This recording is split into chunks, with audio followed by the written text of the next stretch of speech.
Le calendrier du continent de Nass. Le 4 mars 1424, la grande guerre des étalons ravage Nass. Le continent est englouti par les flammes. D'innombrables vies ont été réduites en cendres et personne n'a pu arrêter l'armée du roi démon. Il n'y a que du désespoir dans cet endroit. À la surprise de tout le monde, un guerrier affronté l'armée apparaît soudainement et regarde l'écran du moniteur tout en jouant. Notre protagoniste explique que c'est plus ou moins la prémisse de l'imitation du jeu. Ainsi, ce jeu est un RPG de réalité virtuelle où le joueur combat une armée démoniaque en tant que guerrier et devient un roi qui peut protéger son territoire. À son retour du travail, notre protagoniste joue avec tout son temps libre. En tant que personne plus âgée, ce jeune homme est tout simplement un expert qui a maîtrisé tout ce qu'il connaît sur la nature du personnage et les choses liées au jeu. L'homme a expliqué qu'il n'avait jamais perdu son titre de blog numéro 1 et de Paradiso Information en 10 ans, mais qu'il était devenu si faible qu'il ne pouvait plus continuer. Pire encore, toi et sa maladie. Le jeune homme finit par mourir de surmenage et de jeux excessifs, tout en pensant qu'il est mort à l'âge de 30 ans et qu'il n'a même pas eu la chance de sortir à un rendez-vous. Le garçon qui se réveille est surpris par une fille aux cheveux bleus. La jeune fille regarda son maître potelé et lui demanda s'il faisait des cauchemars. Pour une raison quelconque, Dieu semblait désespéré, regardant autour de lui, essayant de comprendre ce qui se passait. L'homme demande où est la fille, s'excuse, lui demande où il est. Cependant, la jeune fille ne comprend pas la question de son maître et un sentiment de doute enveloppe toute la maison. Notre protagoniste Jared vérifie ses statistiques, le jeune homme se rend compte qu'il a l'anomalie d'un degré élevé d'obésité et se regarde dans le miroir sous le choc. Le garçon a également remarqué que sa vie avait été réduite de 20 ans en raison de son état et que, selon ses statistiques, le corps dans lequel il se trouvait devait être le plus bas. Le garçon s'assit dans son fauteuil et dit qu'il essayera maintenant de se calmer et de mieux réfléchir à la situation. En regardant dans le miroir, il pensait que son nom était Shin Taipam, mais c'était dans sa vie antérieure parce qu'il était mort et se réincarnait comme un jeune gros seigneur nommé Jared. Le garçon pense qu'il est convaincu qu'il est réincarné en ligne parce qu'il peut voir l'interface utilisateur du jeu. Donc cela signifie que c'est sa réalité. Jared est tombé dans un désespoir total parce que même cette fois, sa vie va suivre parce que dans 10 ans, la grande guerre des étalons aura lieu et surtout dans 5 ans, il y aura une grave sécheresse et famine et toutes sortes de catastrophes naturelles.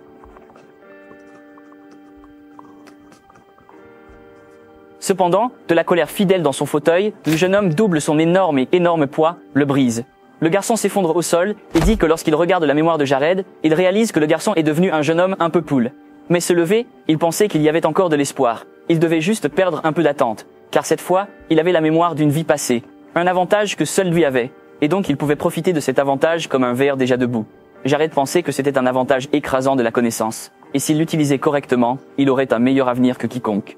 Jared pensait que dans ce cas, il deviendrait le guerrier le plus puissant et deviendrait le grand roi après l'unification du monde, son objectif dans cette vie. Quelque temps plus tard, nous avons vu la même fille comme avant avec un plumeau pour nettoyer la poussière de quelques livres, en disant qu'elle ferait un bon nettoyage pour que son maître puisse utiliser le bureau.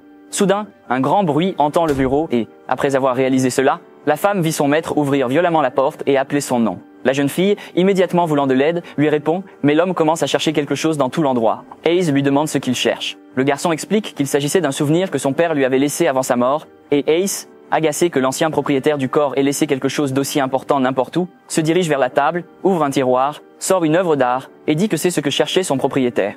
Il s'approche gentiment de la jeune fille, lui prend l'artefact de ses mains et la remercie. Ace était plus que heureuse d'aider son maître, demandant au jeune homme s'il avait besoin d'autre chose d'elle. Cependant, la seule chose que le petit garçon demande est qu'elle quitte l'endroit. Pour une raison quelconque, Ace devient méfiante, affirmant qu'elle pourrait envoyer quelque chose de différent à propos de son seigneur. La différence est qu'il est maintenant plein d'énergie, et la servante est devenue très excitée à ce sujet. Quittant cet endroit, la jeune fille commença à parler qu'elle serait aussi excitée comme son seigneur. Le garçon prend un collier et explique qu'il s'agit de l'héritage de son père, le vicomte Barrett, et d'un artefact utile qui peut l'aider à grandir magiquement. Le garçon regarde l'artefact et pense que maintenant, il va le détruire, et commence donc à utiliser de la magie sur l'objet, ce qui le fait briser. Il pensait que c'était le seul moyen pour un pauvre jeune homme comme lui d'obtenir le 4e niveau de magie, alors le collier commença à flotter et continue à se diviser. Cependant, il se rend compte qu'il ne peut pas l'invoquer avec un petit homme qu'il possède, et l'objet finit par se briser, et maintenant le service de l'artefact est le seul moyen pour lui d'obtenir ce bénéfice, et une sphère noire commence à apparaître à sa place. Le garçon pense qu'il le fait pour pouvoir évoluer rapidement, et espère que son père lui pardonne alors que ses cheveux commencent à souffler de la puissante énergie de l'endroit.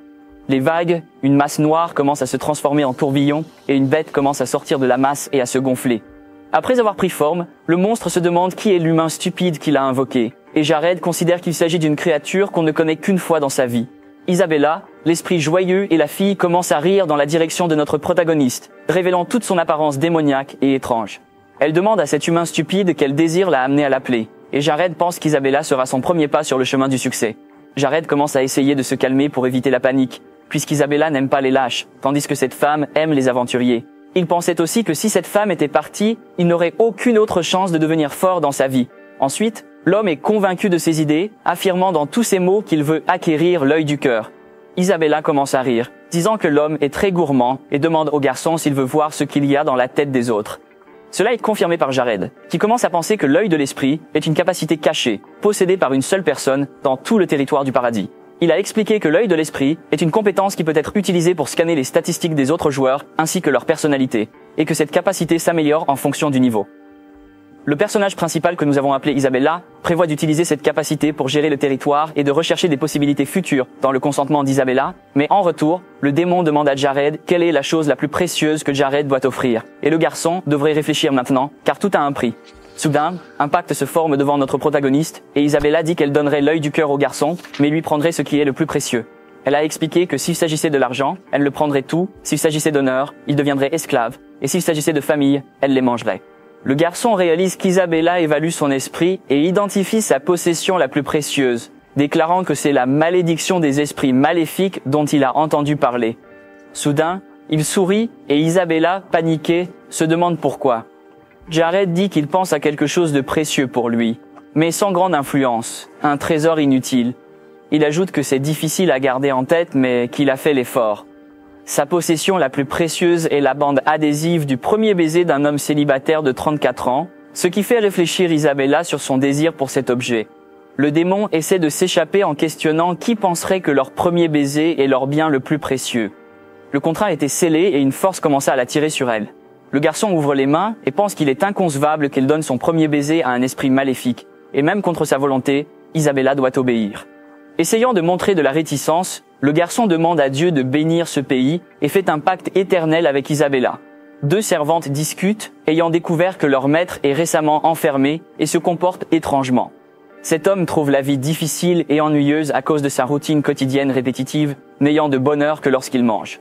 Hayes est aperçu courant. Une servante demande pourquoi Dieu est au sous-sol, où personne n'est jamais allé, mais Hayes passe avec une pile de papier et leur demande de s'écarter. Une des filles propose son aide, mais Hayes refuse, disant qu'elle s'en occupe. La servante aux cheveux clairs dit que Hayes est délicate et tolère les mauvais traitements, ce qui pousse tout le monde à la plaindre. Hayes arrive dans la chambre avec des livres et des documents, disant à son maître qu'elle a apporté des informations sur son territoire et ses vassaux. Jared lui demande mystérieusement de s'arrêter, et en analysant ses statistiques, il lui attribue une fidélité de catégorie S, et note ses tendances particulières dans ses capacités. Le garçon pense que ses qualités de femme de chambre la rendraient excellente guérisseuse. Jared voit également que la jeune fille a un amour non partagé et est amoureuse de quelqu'un depuis plus de 10 ans, mais Lemon ne peut pas le remplir. Comme il sera très occupé, notre protagoniste commence à regarder tous les documents et à étudier les informations sur la région. Soudain, Hayes, qui semblait agité à propos de quelque chose, s'excusait auprès du garçon, qui ne comprenait pas pourquoi elle avait dit cela. Hayes expliquait que chaque fois que son seigneur avait besoin d'elle, elle devait faire son travail correctement. Mais s'il analysait les documents, elle faisait quelque chose de mal. Jared observe la jeune fille et se rappelle des souvenirs du précédent propriétaire du corps qui la frappait pour ne pas bien travailler. Il maudit l'ancien propriétaire arrogant qui laissait le travail à Hayes et la punissait en cas de problème. Bien que ce n'était pas de sa faute, Jared cherche à se rattraper, approchant la fille et l'appelant par son nom. La jeune fille se prépare à être giflée. Étonnamment, Jared embrasse la jeune fille et s'excuse pour ses actions passées. Le garçon s'est excusé pour toutes les erreurs qu'il a commises avec la fille, a dit que cela a dû être difficile pour elle et l'a remercié de ne pas se plaindre et d'être avec lui malgré tout. Notre protagoniste dit aussi qu'elle ne reverra plus jamais son côté pitoyable parce qu'il a complètement changé d'avis. Jared sourit amicalement et demande à la fille si elle peut à nouveau croire en lui pour être un bon hôte. Hayes reste silencieux. La jeune fille dit soudainement qu'elle était très désolée pour Jared, tout en continuant à le serrer dans ses bras.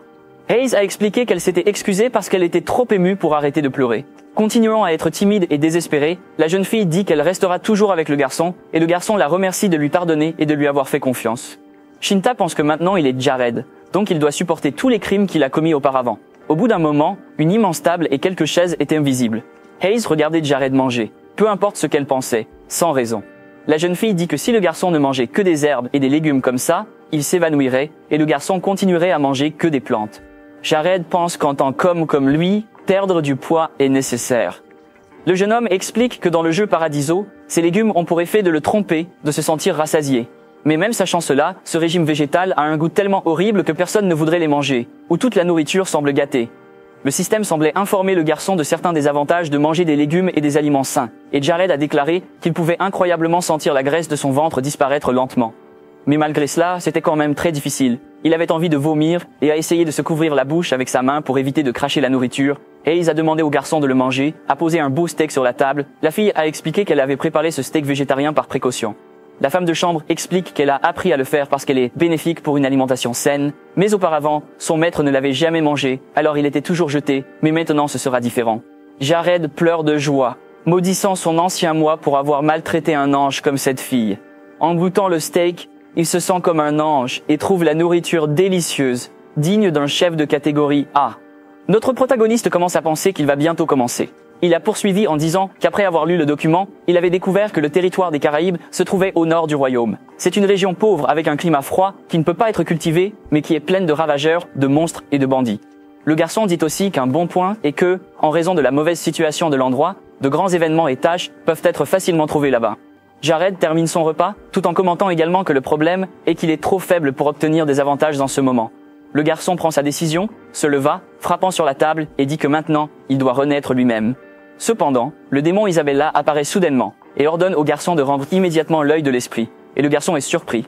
Piggy demande pourquoi le démon est toujours là. Isabella demande comment un humain stupide ose la tromper. Le démon dit qu'elle hantera le garçon pour toujours jusqu'à ce qu'elle retrouve ses forces. Et le garçon accepte simplement, disant que ce n'est pas facile. Il y a 10 ans dans la mémoire, on peut voir un homme frapper à la porte, appeler son maître et lui demander de l'ouvrir immédiatement. Un homme aux cheveux noirs et aux cicatrices sur les yeux a dit que la mort du seigneur précédent était tragique. Le soldat suggère au garçon de surmonter le passé et de penser à l'avenir. L'homme a également dit qu'ils se battraient ensemble en ce moment difficile. Le jeune Jerry continue de pleurer. Le garçon reste immobile, pleurant la mort de son père. Maintenant, certains disent que le Seigneur les a soudainement appelés. Un homme avec un œil manquant et des cheveux roux buvait du vin et se demandait si le Seigneur préparait la réunion. L'homme a continué à boire, remarquant la présence de 2 bonnes. L'ivrogne se dirigea vers Hayes et prit les 2 filles dans ses bras. Hayes dit bonjour à Glaskus, mais se sent mal à l'aise avec la situation. L'ivrogne ne comprenait pas pourquoi une telle beauté voulait le gros seigneur, mais il l'obtiendrait. Le même homme que nous voyons dans le flashback dispute avec Glaskus, lui demandant ce qu'il faisait là, parce qu'il avait dit au garçon de ne pas séduire les femmes. Hayes appelle un homme manquant de sien et dit qu'un chevalier seigneur ne devrait pas se comporter de manière inappropriée. Glaskus est surpris de voir l'homme changer son expression en colère. Glaskus demande à Lekis s'il pense qu'il a le droit de donner une leçon au chef de la sécurité publique de Kribis. Il dit aussi que même après avoir été vaincu par Dieu, l'homme semblait ignorer sa place. Et Lekis est agacé en entendant cela. Le soldat s'approche du garçon, fait face à l'ivrogne et le défie. Mais le garçon le ridiculise et le traite de vieil homme.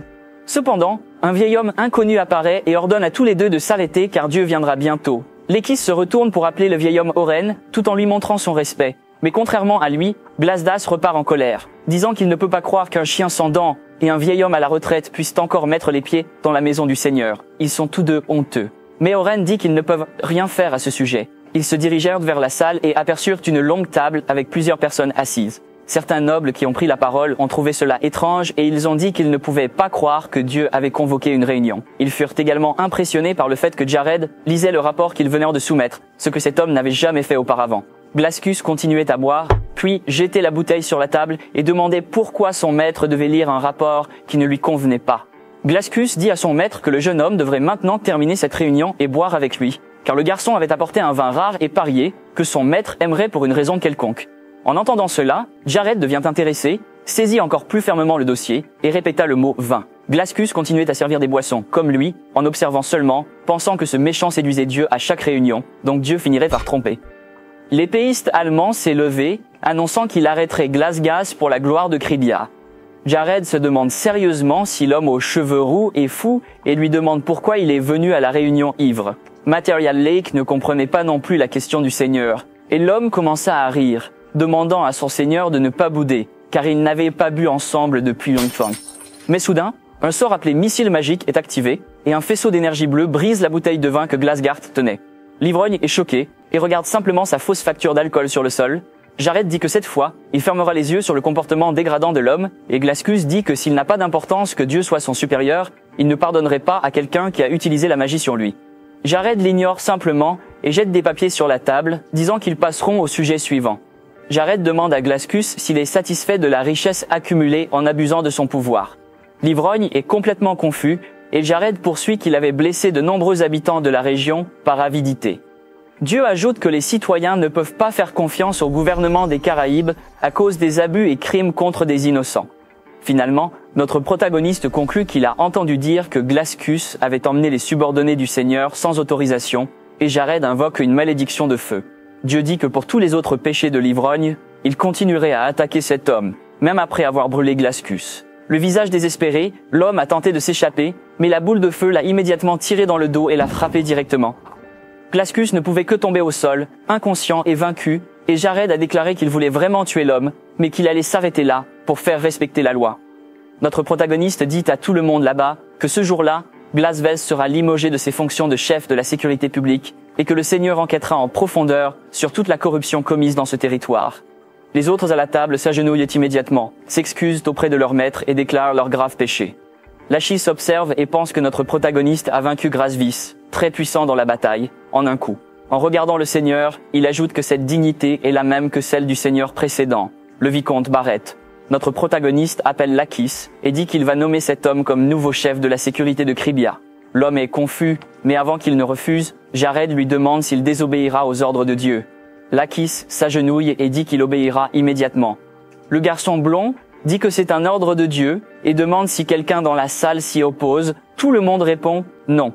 Jared pense qu'il a réussi à restaurer la dignité de Dieu, qui avait atteint le fond après tout ce qu'il avait fait, et regarde les statistiques de chacun. Il dit qu'il n'a pas encore trouvé quelqu'un qui puisse être sa main droite et gauche, mais regarde vers Monsieur Owen, qui sourit en réponse.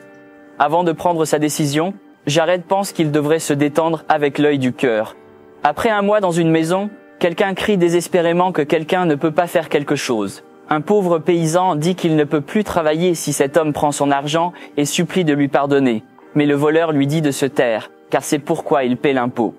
Tu devrais rester tranquille. Un groupe de bandits se demande s'ils n'ont pas vu Monsieur Glasdas recevoir ses impôts et s'il est parti en vacances. Un homme dit au bandit aux cheveux blancs de ne pas dépenser cet argent, même si Glasdas n'est pas encore venu le récupérer. Un frappement soudain à la porte, comme si quelqu'un appelait l'écho, répandit le lieu, et le chef des bandits demanda à un subordonné de voir ce qu'il s'agit. Un homme chauve s'approcha de la porte, l'ouvrit légèrement et demanda qui c'était. Devant, c'est notre protagoniste qui dit bonjour. L'homme chauve appelle le garçon un petit cochon, mais avant qu'il ne s'en rende compte, un coup de poing le frappe rapidement sur le menton, faisant voler quelques dents. Le voleur est alors jeté à travers la maison, choquant tous les autres membres du groupe. Très agacé, Lark demanda comment un tel voleur pouvait insulter son maître, demandant au garçon s'il voulait mourir. Jared a essayé de calmer la situation en disant que les insultes ne lui dérangeaient pas et que cela n'allait pas. Ces personnes collectent des impôts illégaux auprès des citoyens et des hommes d'affaires. Avec une expression sérieuse, le Seigneur ordonna à Lark d'attraper tous les bandits et de ne pas laisser aucun d'eux s'échapper. Avec satisfaction, le soldat se cassa les jointures et dit qu'il obéirait aux ordres de son maître. Il était heureux de dire que la justice serait imposée rapidement par le nouveau chef de la sécurité et que les bandits se rendaient en compte que Glaskus avait été vaincu. Après avoir donné une leçon aux bandits derrière leur endroit où ils se trouvaient, le chef des bandits sortit secrètement le sac. Cependant, derrière lui, notre protagoniste ouvre la porte et interroge l'homme où il pense aller. Surpris, l'homme jette le sac en l'air, jetant tout l'argent qu'il contient. Le bandit essaie de s'échapper en courant dans la neige, mais Jared utilise ses capacités de missile magique et le frappe plusieurs fois. Une fois la situation terminée, un groupe de citoyens a remercié le Seigneur et Laka pour leur service. Un groupe de soldats amène les bandits en chaîne à la prison, et les citoyens sont soulagés car ils se demandent quand ces méchants seront punis. Laka s'informa les peuples des Caraïbes que le Seigneur avait reconnu ses erreurs et s'occuperait désormais des citoyens avec toutes ses forces. Il dit aussi que se débarrasser des criminels n'est qu'une première étape, et que le chef des bandits pense qu'il ne peut pas croire que Glaspas a été capturé. Laka continue, et les paysans reçoivent de la nourriture comme une excuse et une miséricorde de Dieu. Même Bud était assis là pour encourager tout le monde, et Lake a terminé son discours en demandant à tout le monde de remercier Dieu. Après cela, Jared et ses compagnons sont entrés à cheval dans la ville et ont été applaudissés par les citoyens. Après le retour à l'édifice, dans la salle du Parlement, il a été expliqué que les citoyens commencent à regarder le territoire et Dieu de manière positive, a ajouté Lacasse. Les wards commencent à apparaître. Si son plan fonctionne, Jared dit que leurs efforts ont été récompensés. Notre protagoniste demande à Lacus s'il s'entend bien avec ses subordonnés dans son nouveau poste. Lacus répond qu'il va bien et qu'il est heureux d'avoir été nommé. Le garçon dit que si ses soldats sont satisfaits, il l'est aussi, car il croit que cet homme pourrait bien surveiller l'ordre public. La réunion commence quand il est expliqué que l'ordre public et l'humeur s'étaient nettement améliorés 1 mois après la punition des criminels.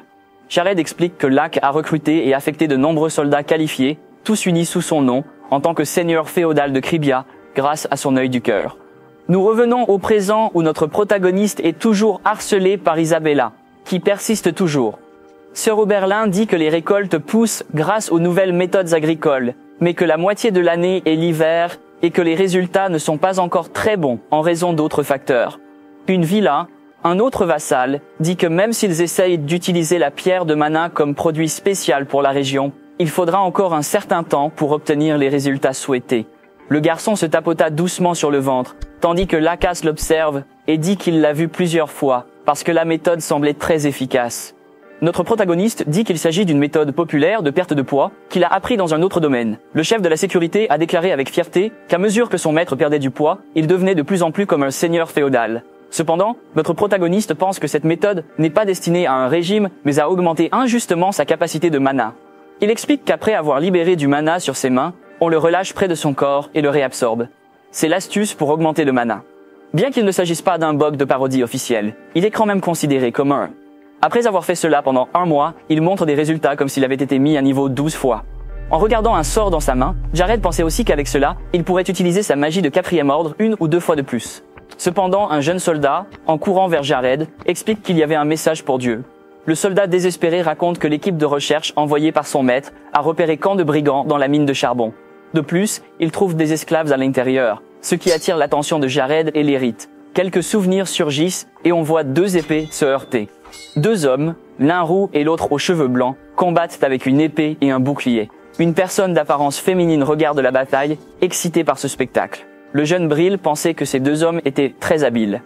Puis 2 autres personnes se sont approchées d'elle et se sont demandé si elle n'avait pas regardé trop longtemps, disant qu'il y aurait des ennuis si cela continuait. Mais étonnamment, la jeune fille sourit et appelle ces 2 hommes son frère et sa sœur, qui disent qu'elle serait réprimandée par le réalisateur si elle est attrapée à errer autour. Lena soulève un seau et dit que ce n'est pas grave car elle est plus rapide que son amie et très forte, et parle à ses frères et sœurs quand un beau papillon atterre sur le seau.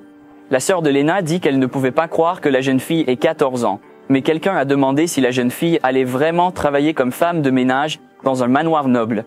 La sœur de la jeune fille a dit que c'était dommage parce qu'elle voulait amener la jeune fille à son mercenaire, et la jeune fille est restée silencieuse. Elle appelle ses frères et sœurs qui trouvent son attitude étrange et lui demande ce qu'elle veut être timide. La jeune fille répond qu'elle ne sait pas, mais se demande si une fille comme elle pourrait devenir une grande épéiste si elle travaille dur. La jeune dit qu'elle préfère être une épéiste plutôt qu'une servante, mais c'est probablement impossible pour l'instant. Le jeune Barbe Bleue commence à rire et demande à Lena pourquoi il n'y a pas beaucoup de femmes et de mercenaires ayant tiré son épée. Après avoir retiré l'arme, un énorme vent jaillit, soulevant la poussière autour. Il explique que le monde est trop dangereux pour être affronté avec un état d'esprit simple. Il lui dit que la plupart des filles abandonnent ou meurent après avoir été confrontées à une réalité cruelle. Cependant, cela vaut aussi pour les hommes, et les jeunes garçons commencent à enlever leurs gants. Le jeune explique que le sexe n'a pas d'importance. Ce dont vous avez besoin, c'est l'esprit, la volonté, le talent et l'effort. Il lui dit aussi qu'elle est plus talentueuse et qu'elle réussira. La sœur de la jeune Lena lui dit qu'elle n'a nulle part où aller et qu'elle devrait les rejoindre parce qu'elle l'embaucherait, utilisant son pouvoir en tant que leader. Lena était très heureuse, souriante et embarrassée, imaginant son avenir. Mais la vie est difficile, et dans le futur, on voit Lena souriante et assise dans un sous-sol sombre, enfermée et appelant ses frères et sœurs. La jeune fille est complètement désespérée et crie fort. Dans la mémoire de Lena, on voit le prêtre tenir les 2 enfants par la main et dire que Lena est un ange envoyé par Dieu, et c'est pourquoi il l'a fait travailler dur pour l'orphelinat. Lena sourit et dit qu'elle le fera. De retour dans son esclavage actuel, un voleur au visage terrible lui demande si elle sait que c'est le directeur qui l'a trahi. Lena, exaspérée, rétorque que c'est impossible, car il allait la faire domestique dans une maison noble. Tous les bandits rient en buvant, et l'un dit qu'elle n'est pas une servante, mais une esclave, la qualifiant d'idiote. L'un des bandits, avec un fouet, dit que ça n'a pas d'importance si la fille est esclave ou orpheline. Cependant, elle doit être obéissante, car maintenant, elle est une esclave. L'homme commence à frapper la fille dans le dos, elle grandit dans la douleur.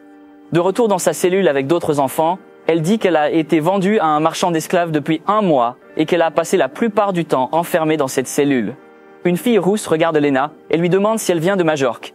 La fille dit que si Lena venait de Majorque, elle serait destinée à être esclave dès le début et Lena lui demanda de quoi elle parlait. La fille explique que la plupart des orphelins de Majorque sont vendus comme esclaves sur ordre du Seigneur. Le directeur de l'orphelinat était aussi de leur côté, donc Lena doit abandonner. Lena est en colère et dit qu'elle ne veut pas abandonner et qu'elle s'enfuira quoi qu'il arrive. La fille rousse traite Lena d'idiote et la blonde demande si elle ne veut pas partir. La fille dit qu'elle n'y a jamais pensé et qu'ils s'entendront bien en enfer jusqu'à la mort. Lena mentionne que la manière de parler de Manny est découragée. La fille répond qu'elle accepte la réalité. La blonde explique qu'il y avait un laissez-passer et de l'argent pour un autre mois. Lena voit une cellule et explique qu'il n'y a pas beaucoup de jeunes esclaves ici et que les autres sont comme des poupées sans vie. Quel que soit l'état des esclaves, pense la fille, ils pourraient encore être facilement vendus. Elle ne sait pas si elle a de la chance, mais elle est sûre qu'elle n'abandonnera pas. 6 mois plus tard, Lena s'est habituée au travail physique lourd.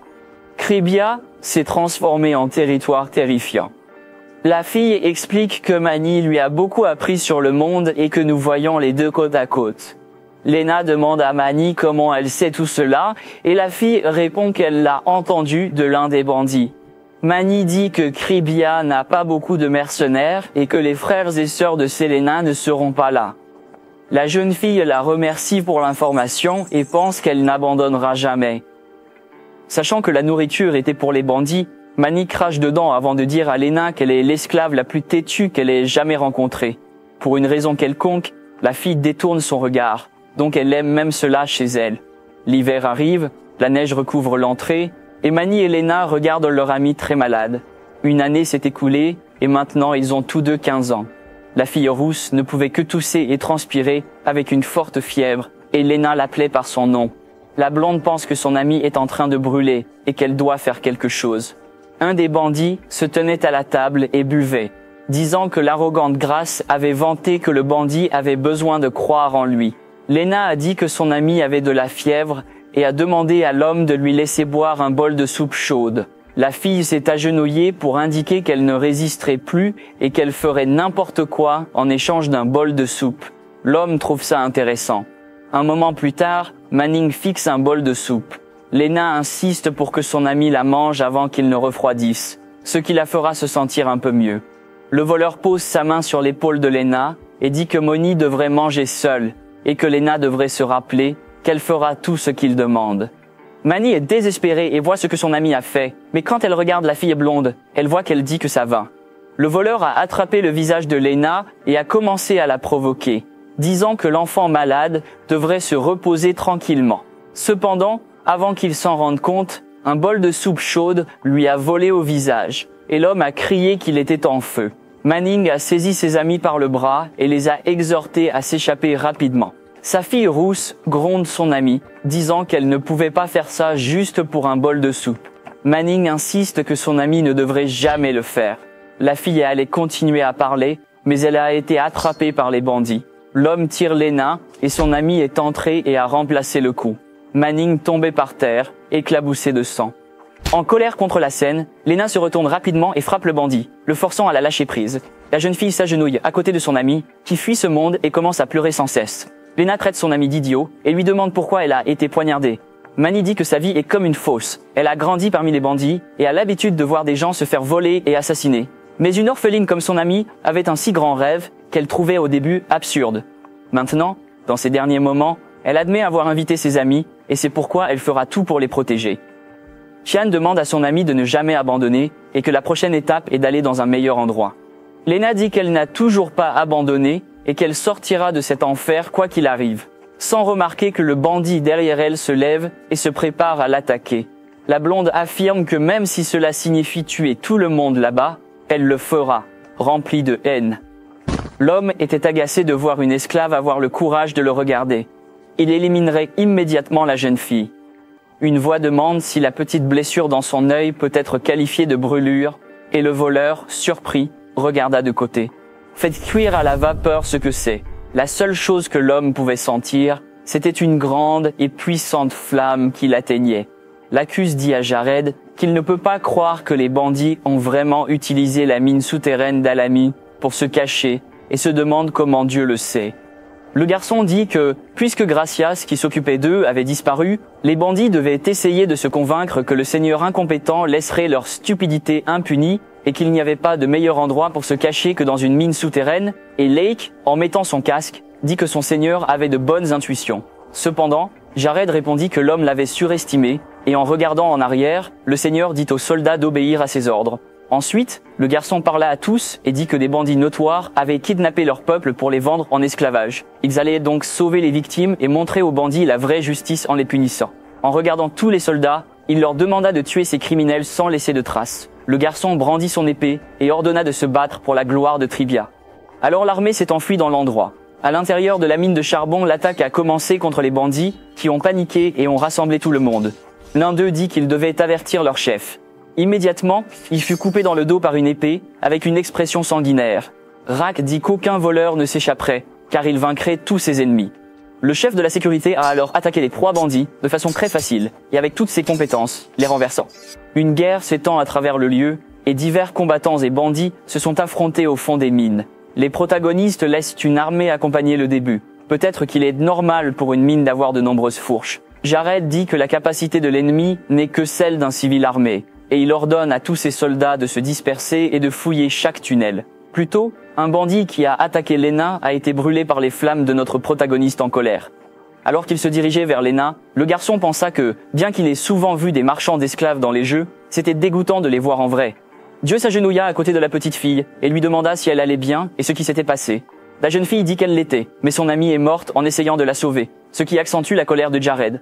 En regardant le corps de Manny, il sentait qu'il était trop tard et qu'il ne pourrait pas sauver la fille, même s'il lançait sa plus puissante magie de récupération. Le garçon potelé embrassa Lena et s'excusa d'être arrivé trop tard pour les sauver tous les deux. Lorsque Jared regarda Lena, il remarqua qu'elle avait un corps très maigre et des mains rugueuses comme l'écorce, indiquant qu'elle avait subi beaucoup de travaux forcés. Le chef des bandits Chad arrive et interroge Jared, et Chad voit que le Seigneur réalise qu'il n'est pas une personne importante, juste le Seigneur Peggy, et montre des signes d'ivresse extrême. Le voleur a dit à son maître qu'il devrait continuer à s'engraisser dans son manoir et interrogea également ce que faisait le garçon sur son lieu de travail. Jared est exaspéré et dit que la vie du bandit semble être un désordre parce que Chad se moque de son maître et qu'il le tuera lui-même. Chad est en colère, dit qu'il ne mourra pas entre les mains d'un petit cochon comme lui et commence à faire de la magie contre ses ennemis. Les deux mages se font alors face à face et le voleur lance rapidement sa magie de l'éclair. Jared, possédant une vitesse extraordinaire, échappe facilement en utilisant une magie appelée accélération. Le voleur ivre demandait comment un mage pouvait utiliser la magie avec telle efficacité. Mais avant qu'il puisse le voir, Jared commence à courir autour de lui, créant un tourbillon de poussière empêchant Chet de lire ses mouvements. Chet pense que le sort fonctionne en accélérant le corps, mais il est facile à briser, car il est difficile à contrôler, ce qui rend difficile pour Jared de changer de direction. Dans ce cas, il doit détruire ce qui l'entoure immédiatement.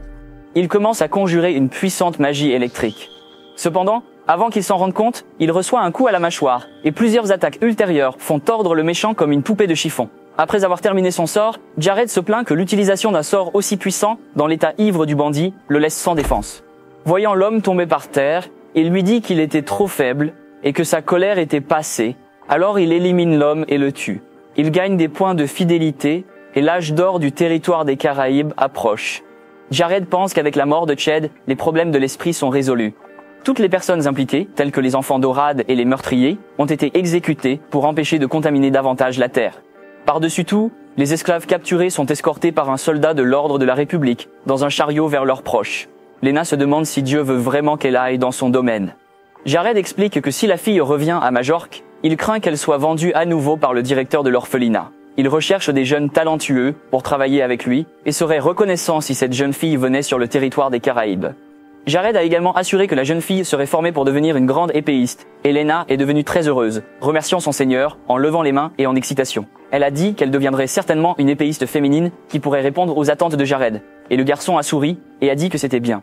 Pour une raison quelconque, le garçon resta silencieux pendant un moment, pensant à quelque chose et à une idée ferme qu'il ne s'attendait pas à y trouver Lina, Gisle et Lys. Lina était censée être l'avant-garde de l'armée du roi démon dans la grande bataille des étalons. Même lorsque le joueur l'attaque, la fille se tient simplement avec un sourire et est à la hauteur de son titre de char le plus puissant. La forteresse vivante Lena commande la dernière ligne de défense dans l'armée du roi démon, et aucune forteresse qu'elle garde est impossible à percer.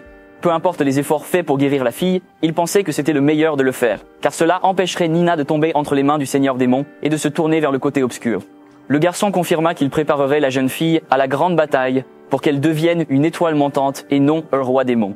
Cependant, le problème le plus problématique était son voisin de Majorque, et parce que ce seigneur autorisait la traite illégale des esclaves et d'autres crimes, son territoire pourrait être affecté par les actions menées ailleurs sur Majorque. Quelqu'un a demandé dans un manoir où exactement l'idée a dépensé l'argent. Un homme chauve se plaignait des histoires glorifiant la mer des Caraïbes. Les moustiques bourdonnent, un homme fume un cigare, et le seigneur de Majorque demande à Frua ce qu'il en pense, en tant qu'ami de Glascus. Souriant aux hommes en noir et blanc, Frua dit avec confiance qu'il vengerait ses amis de ses propres mains et qu'il nettoierait lui-même l'endroit. Par une nuit étoilée, les maisons des Caraïbes étaient illuminées par le clair de lune. Les gardes patrouillaient, sans se rendre compte que quelqu'un sautait de maison en maison. La personne devant s'est arrêtée devant une maison spécifique, tenant un sac à la main avec quelque chose à l'intérieur, a rapidement jeté un sac contenant déjà un objet inconnu dans un couloir étroit, puis a simplement regardé. Avec ses cheveux clairs et son masque couvrant sa bouche, l'homme regardait simplement le sac tomber, là où il le voulait. Le lendemain matin, notre protagoniste est vu courir en sueur et épuisé pour une raison quelconque. À côté de lui, Lena courait avec un visage déterminé, et aussi avec une expression déterminée. Leur entraîneur a dit que c'était le dernier tour, et bien que Lena ait couru facilement, Jared semblait encore plus fatigué. Jared s'est presque évanoui, et a demandé à Lena si elle aimait courir comme ça tous les matins. Et la fille a répondu qu'elle aimait, parce qu'il faisait toujours froid dans la mine. Le seigneur s'approche d'elle et dit qu'ils continueront à entraîner leur endurance, et qu'il choisira bientôt un professeur pour la jeune fille, qui le remerciera. De retour à sa maison, le seigneur mange son repas d'herbe, quand soudain il reçoit la nouvelle d'une lettre d'Oren et d'Avila, mais le messager est Hayes qui dit qu'elle est arrivée ce matin-là. Jared, en lisant et en analysant le message, dit que tout semble bien se passer. Elena entend cela, et elle se demande aussi ce qui est écrit. Le garçon explique ensuite que, en bref, Oren semble avoir réussi à cultiver une plante appelée l'Atrella, qui leur permet de produire eux-mêmes une partie de leur nourriture. Pendant ce temps, Shiloh attire des chasseurs de monstres sur leur territoire et a déjà commencé à vendre les hommes de pierre qu'il leur a reçus. Lena dit que ses amis avaient l'habitude de dire que Cribio était en route pour la destruction. Mais maintenant qu'elle est là, elle pense que l'endroit est merveilleux. Jared répond qu'ils viennent juste de commencer à s'améliorer et que bientôt, tout le continent connaîtra Cribio. Le garçon potelé demande ce qui ne va pas et le soldat l'informe d'un rapport d'urgence. Les deux hommes se rendent à un autre endroit où Jared demande s'il a été trouvé ce matin-là et Lac répond que oui, il a été trouvé ailleurs. En regardant le corps d'une bête morte, Lac se dit profondément honteux parce qu'il aurait dû faire davantage attention à l'ordre public et s'en occuper. Le seigneur s'approcha du corps et dit que ce n'était pas la faute du jeune homme, car heureusement aucun citoyen n'était mort, car ils n'avaient pas de rempart et ils étaient vulnérables aux envahisseurs. Jared pensait que puisque la satisfaction de ses citoyens était de première classe, il était sûr que les envahisseurs étaient les coupables. Mais il se demandait ce que les bandits gagneraient en faisant cela. Derrière eux, la voix d'une petite fille, peut-être celle qu'elle appelait quelqu'un, demandant au jeune homme d'aider sa mère, Lake et Jared à les détourner. La jeune fille a dit que si l'homme voulait la vendre pour de l'argent, ce n'était pas grave, mais elle voulait juste que le jeune homme sauve sa mère. L'inventeur refusa de donner les médicaments nécessaires et demanda à la jeune fille de ne pas le déranger. Jared s'approche d'eux et demande le nom de la fille, attirant également l'attention du marchand. Dans le centre-ville, où tout le monde vénère le seigneur, Jared demande à la jeune fille si elle peut lui dire quelles herbes et larmes elle cherche. La fille a dit qu'elle s'appelait Mia, oui, puis sa mère a eu la maladie de Rinella.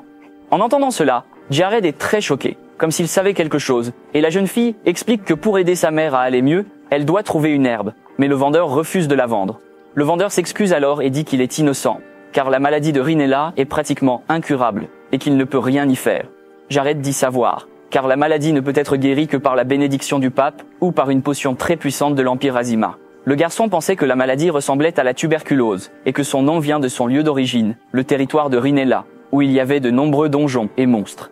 Dieu s'agenouille devant Mia et lui demande de lui dire où se trouve sa mère. Le garçon sourit et dit avec confiance qu'il sait comment soigner la maladie de la mère de Mia. Peu de temps après, il voit une vieille maison délabrée qui a été détruite et que Mia dit être sa résidence. En montant les escaliers, Mia dit que sa mère était au 2e étage. La maison semblait vieille et notre protagoniste doutait de la solidité des escaliers. Mayor courut vers la chambre et appela sa mère. Mia demanda à la femme si elle allait bien et dit qu'elle avait amené quelqu'un pour l'aider, mais la femme n'était pas heureuse car Mia l'avait déjà fait. La femme malade s'excusa auprès des médecins pour ne pouvoir payer le traitement. Jared réalisa que la femme était vraiment au bord de la mort. Il assura qu'il n'était pas nécessaire de payer. Mia sourit et dit que cet homme n'était pas le médecin du seigneur de la ville, et informa sa mère que le seigneur était venu la sauver. La femme tousse du sang et dit oui, car il y a 8 ans, le seigneur l'avait invité à travailler dans le manoir comme chef de cuisine. L'homme couvre son visage, gêné, disant qu'il était très immature et s'excuse s'il lui a causé du mal. Jared approche de la femme allongée et elle lui demande de ne pas s'approcher, car il pourrait contracter la maladie aussi.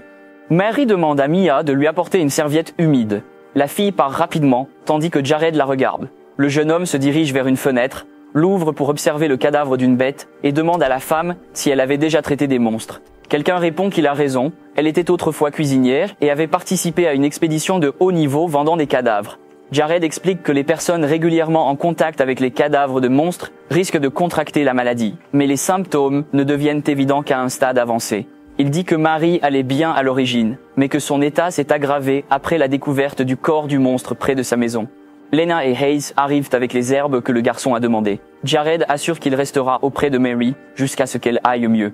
La femme pleure et dit qu'elle ne sait pas comment rembourser cette dette. Dieu répond qu'ils y réfléchiront après sa guérison. Le processus de fabrication de la potion commence bientôt.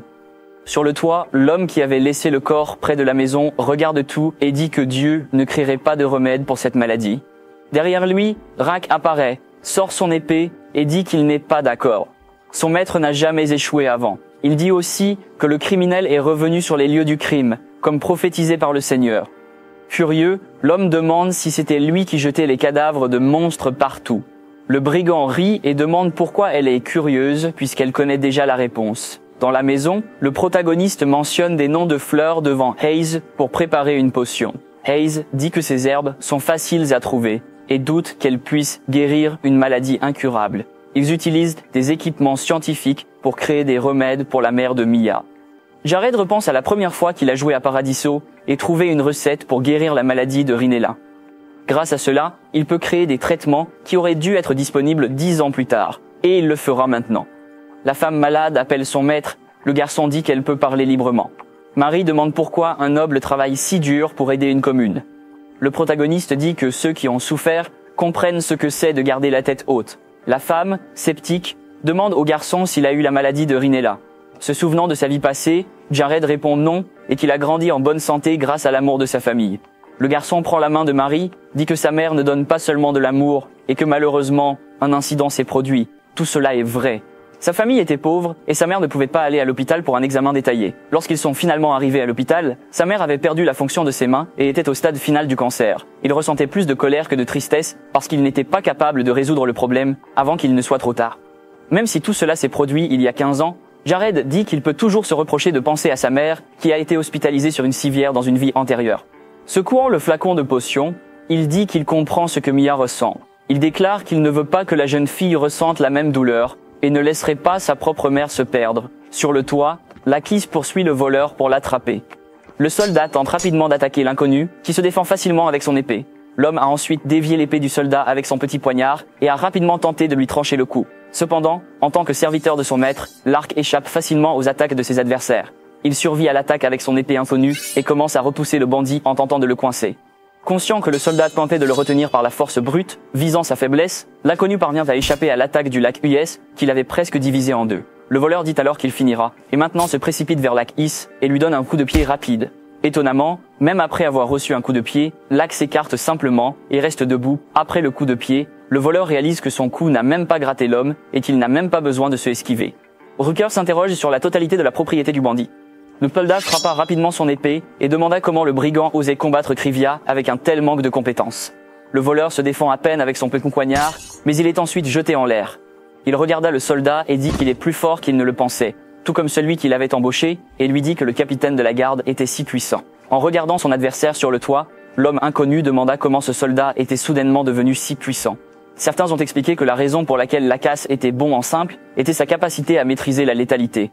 En raison de ses tendances particulières, de la normalité et de la justice, la casse peut dépasser ses limites et augmenter ses capacités physiques chaque fois qu'il se bat contre les méchants fourmis. Les bandits débarquèrent alors et ont conclu que ceux qui étaient identifiés comme des méchants ne pourraient jamais vaincre la casse.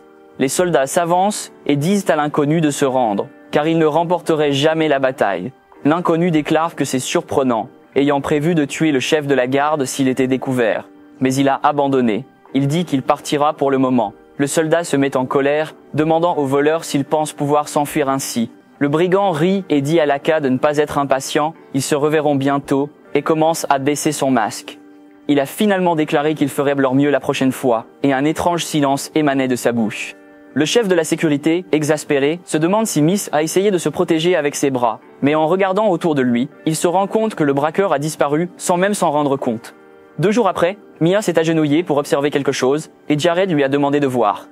Notre protagoniste commence à expliquer que ce qu'elle voit se fait en rassemblant du mana par association, une méthode beaucoup plus simple puisque les différentes petites boules d'énergie commencent à s'unir. Il lance un autre sort avec son autre main, expliquant que cela se fait en rassemblant de force du mana en utilisant la méthode de condensation de la force. Curieuse, Mia demande si les deux peuvent être utilisés pour la magie. Ne serait-il pas préférable de pratiquer une seule méthode? Jared, vêtu d'un costume étrange, est sûr que tout le monde pense ainsi. Habillé en sorcier. Cependant, il dit que les magiciens maléfiques corrompent souvent le mana environnant. Et si cela se produit, les magiciens qui utilisent la méthode associative ne pourront pas utiliser leur magie. Mia est choquée, et dire qu'un magicien ne peut pas utiliser leur magie est vraiment extrêmement effrayant et inquiétant. Jared termine son explication en disant que donc, même si c'est plus difficile, tout le monde doit entraîner la méthode de condensation de pouvoir. La jeune fille comprend, mais se demande pourquoi son maître porte des vêtements étranges et a une barbe drôle. Enlevant son costume, le garçon explique qu'il voulait ressembler à un entraîneur de magie. Marie s'excuse derrière une porte et annonce que c'est l'heure du petit déjeuner. Mia s'enfuit. La femme demande si elle a dérangé son maître et il répond qu'il aimerait aussi voir sa cuisine. La dame, maintenant guérie et vêtue en cuisinier, espère que le Seigneur appréciera ses plats. L'homme demande à la femme si elle est assez bien pour travailler et elle répond qu'elle va mieux grâce à lui. Cependant, Isabella regarde notre protagoniste méchamment, disant qu'il est vraiment différent. Des particules de mana se forment dans l'air, et notre protagoniste en méditation, avec un corps mince, pense que les gens recherchent des raccourcis et chassent toutes les particules. Il ajoute que tous cherchent des méthodes d'entraînement pour augmenter 2 ou 3 points de mana, mais elles sont inférieures. Il reçoit une notification qu'il a créé une nouvelle méthode d'entraînement et doit lui donner un nom. La méthode Shortcut transforme les raccourcis en un vrai chemin et surpasse toutes les autres. En cherchant un nom, le garçon dit que ce serait sa première marque au monde, alors il veut un nom approprié. Le joueur de punaise, appréciant les raccourcis, allongé dans les airs, Isabella commence à rire et affirme qu'elle a espionné les méthodes d'entraînement de plusieurs magiciens.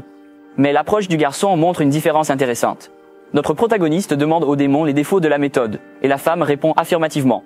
Les gens ordinaires ne peuvent pas le voir, mais elle est sûre que le garçon triche en attirant artificiellement du mana pur sur son corps. Isabella s'approcha derrière le garçon, posa ses mains sur lui et dit qu'il n'était pas de cette terre. Jared, très inquiet en entendant cela, se demanda ce que la femme disait et Isabella se mit à rire. Le démon expliqua qu'elle se demandait simplement si le garçon venait d'un autre continent, car il y avait des rumeurs sur les gens du continent oriental, bons dans la manipulation du mana. Le garçon, soulagé, mentit en disant que cette histoire lui rappelait celle de ses ancêtres, qu'il existait un mythe à ce sujet, affirmant que le continent oriental était un grand manoir du paradis où il avait travaillé durant 5 ans avant de mourir.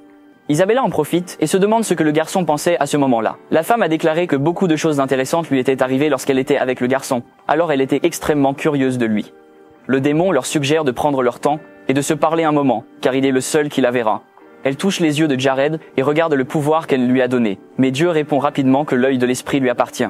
Isabella rougit et dit qu'il peut oublier cela, garder le pouvoir considéré dans le cadeau de mariage pour son futur mari. Isabella explique qu'au début elle ne laisse vraiment pas le garçon grossir, mais maintenant qu'il a perdu du poids, il semble accepter. Surpris et choqué, Jared ne peut pas croire ce qu'il entend et demande si c'est la raison pour laquelle elle le regarde dormir.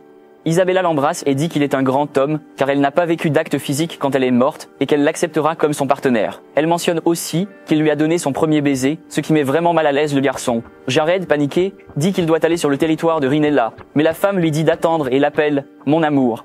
Quelque temps plus tard, Hayes est aperçu en train de lire une lettre de Lax à Dieu.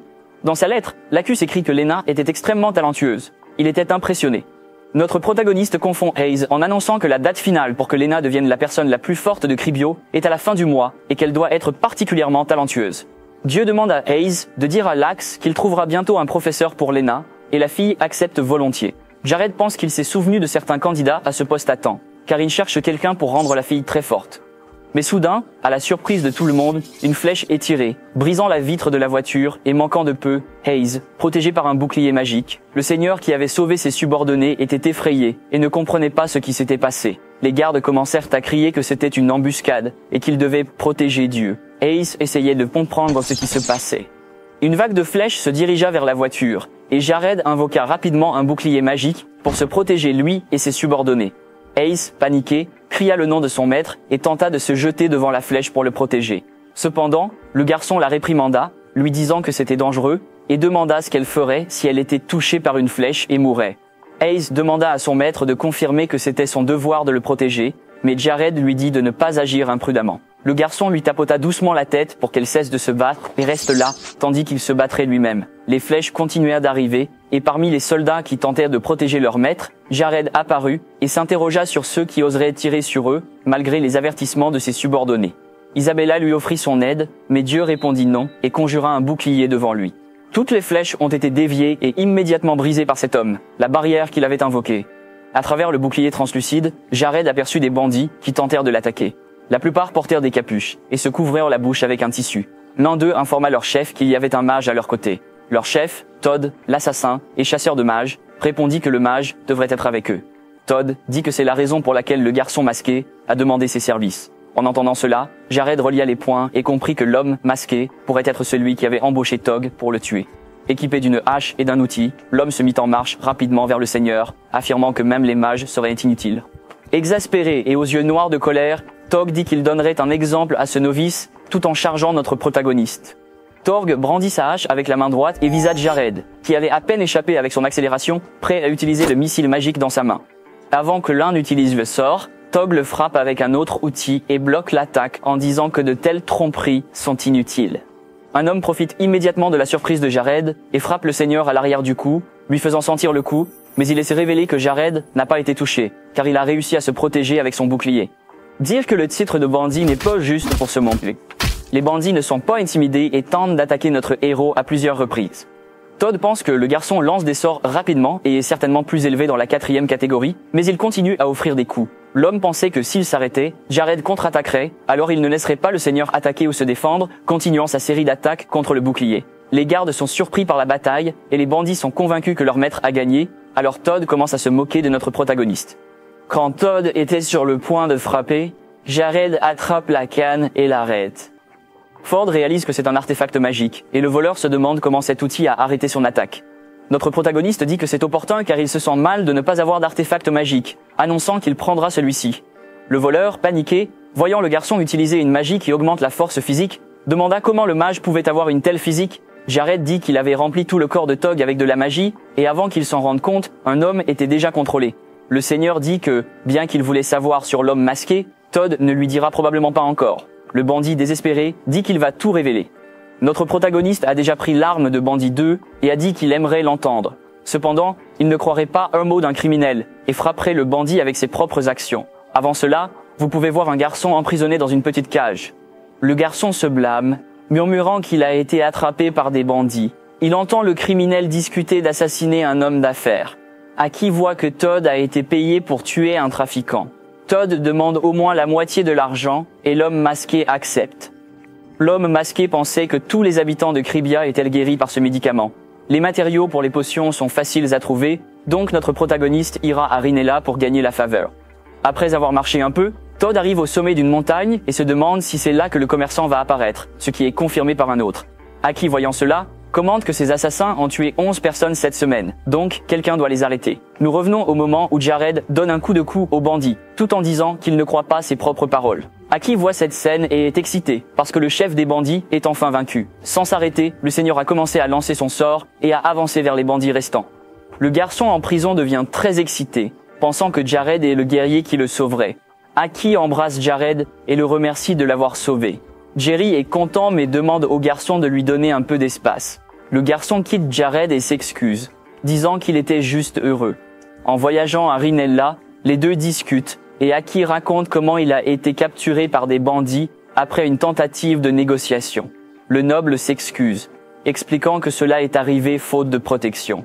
Aki remercie le garçon, pensant qu'il allait mourir mais son sauveur l'a sauvé.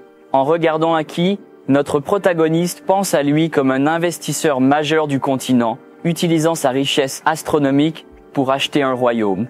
Avec son talent pour analyser et anticiper les tendances du marché, il domine toujours avec des nouveaux projets de mode.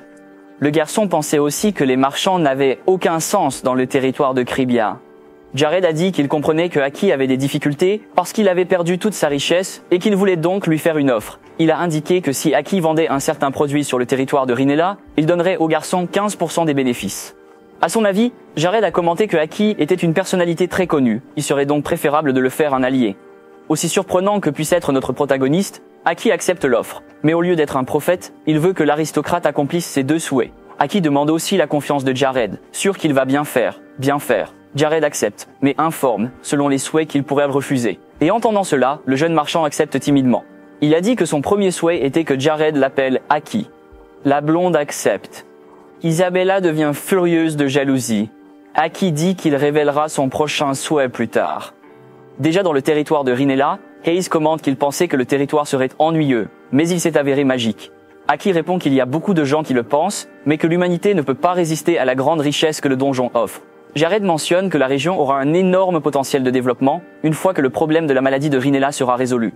Après s'être installé, Jared remercie Aki d'avoir réussi à démarrer une entreprise dans un bon endroit, et le garçon dit qu'il vient de rendre une faveur devant une cuve. Aki demande à la blonde si c'était le médicament que l'homme vendait pour guérir la maladie de Rinella, et Dieu répond que non encore. Après avoir rempli un récipient avec le liquide du seau, il évolue et le système informe Jared qu'il a atteint sa limite quotidienne d'augmentation de compétences. Voyant cela, le jeune homme confirme sa théorie et commente qu'il faut plusieurs mois pour améliorer la compétence, mais qu'il connaît un bug. Le seigneur vend ensuite l'objet à Aki et explique la vente. Par la suite, le jeune marchand peut être vu vendre la potion à un aventurier pour une pièce d'or. Le garçon a commenté gentiment qu'il vendrait la potion à ce prix simplement parce qu'elle était destinée à Tolin. Les aventuriers hésitent et demandent si c'est une arnaque. Acquis charisma, il déclare qu'il n'a pas d'importance de dépenser une pièce d'or avant de mourir d'une maladie. Et il remercie Aki pour l'achat et demande à l'homme de laisser sa signature sur le contrat signé par Jared. Hésitant, il regarde la thèse de l'aventurier, mais sait que c'est sa chance. Il signe le papier et boit la potion. Il faut 30 minutes à Thorin pour ressentir les effets du médicament, raconte Jared, afin que l'aventurier puisse se reposer. L'homme dit qu'il l'a acheté en confiance à Aki, mais si c'est une arnaque, il se vengerait d'un personnage principal. Mais avant de dire ce qu'il allait faire, Jared indique qu'il donnerait à l'homme 1000 pièces d'or en compensation, s'il s'agissait d'une arnaque. Convaincu, Tolin s'en va, et Jared regardait simplement l'homme s'éloigner. Aki informe Hayes et Jared qu'il va répandre des appâts avant la vente. Jared profite pour fabriquer la drogue, et, après avoir vu les informations, il se rend compte que l'erreur fonctionne. Il explique que dans le jeu, la compétence de production de médicaments dépend de la quantité. Certains médicaments puissants, comme ceux qui traitent la maladie de Rinella, peuvent être pénalisés pendant 24 heures, empêchant plus d'expérience. Mais si la propriété change, toutes les données du médicament seront transférées. Une pénalité de 24 heures s'appliquera à l'acheteur. 2 heures plus tard, quand ils ont terminé, Hayes commente que Aki est en retard. Jared répond avec confiance. Soudain, un bruit secoue le lieu. Hayes demande à son maître de regarder, et il voit plusieurs personnes courir vers les deux hommes. Hayes panique, ne comprenant pas. Mais tout le monde réalise qu'Aki est le premier client avec des aventuriers. Toute la foule se précipite pour acheter les médicaments de Jared. Une agitation s'ensuit sur qui ferait la queue, et Hayes tremble en entendant des commentaires sur Tribia. Le jeune Jared se sent quelque peu heureux, mais peu après avoir entendu quelques critiques contre son pays, le garçon devient agacé. Aki dit à toute la foule qu'il ne commencera à vendre le médicament que ce jour-là, et avertit que quiconque veut l'acheter un autre jour doit se rendre à Tribia. Le garçon avertit également que puisque la forêt des cauchemars compte très peu de chasseurs, les aventuriers qui se rendent à Tribia peuvent s'amuser dans la forêt et obtenir des potions à un prix moins cher. Jared et Hayes commencent à servir tous les clients de manière frénétique, tandis qu'Aki n'hésite pas à poursuivre sa publicité, voyant le charme de ce jeune homme pour tous les aventuriers potions.